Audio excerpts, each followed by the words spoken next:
In this tutorial, we're going to show you how to change colors without actually making knots. This example here, the blue is actually being cut and redone on top of it, but you actually can't see where I've done that. Maybe a professional probably could figure it out. The actual color change string change was done right here. So what I'm going to show you is how to change the color without any knots hanging out of your work.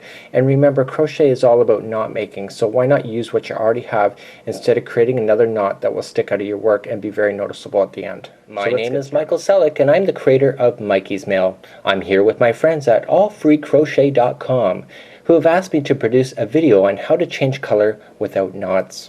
So we're going to finish up this line here, and I'm just doing a double crochet in this example. You can use this method for any other types of stitches as well.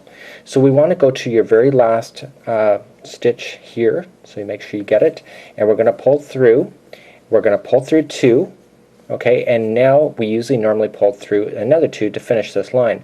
But this is where you're going to grab your secondary color, and you can see there's no knots. It's just like so.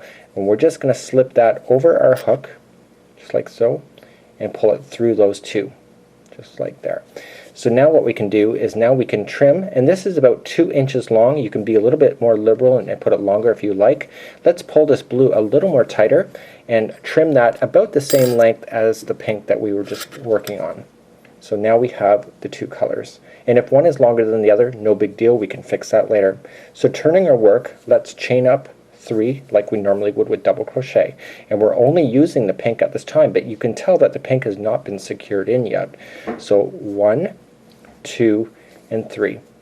So let's begin to double crochet as normal, so grabbing your string, but this time what we need to do is just push these strings on top of the line, just right on top of so. So when we go to push in our hook into the stitch, it's actually underneath, just like so. So it's underneath. We're going to lay these stragglers on top so that it's over the hook. So when we go to pull that material in, it's actually going to grab onto it just right there. So let's pull through 2 and 2. And we want to continue to do that throughout the line. So go into the next one, and after you do the first one, you're going to see that it's naturally just staying on top of the line. So just go into the stitch, continue to hold those down on top, and then just double crochet as normal. So just continue to go. So just laying it on top of the line. So by having it laying on top of the line, if this material is stretched at any point, it's not going to fall out because it's actually being worked in like a sandwich in between the 2 color changes. Also, because these colors kind of complement each other, you're actually not going to be able to see the color changes in between.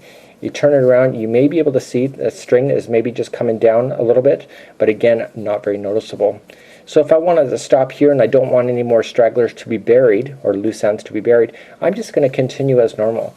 And you can let these just hang out right where they are right now. And what you want to do is just stretch it, just like so, and using your scissors you can just trim it at that point. Okay, so make sure you stretch it before you trim it, because you want to make sure that if it gets stretched any other time, it will not fall out.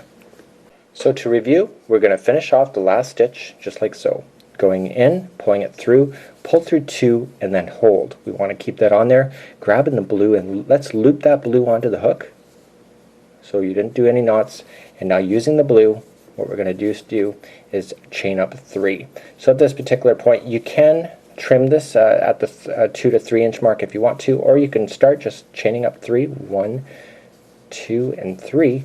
And then we can just double crochet our way across, and we want to make sure that the pink and the blue are on top. So we want to make sure that first stitch is established. We're going to lay our blue and the pink on the top of the line, and what we're going to just do is crochet into position. So going to the next stitch, laying it on top, just like so.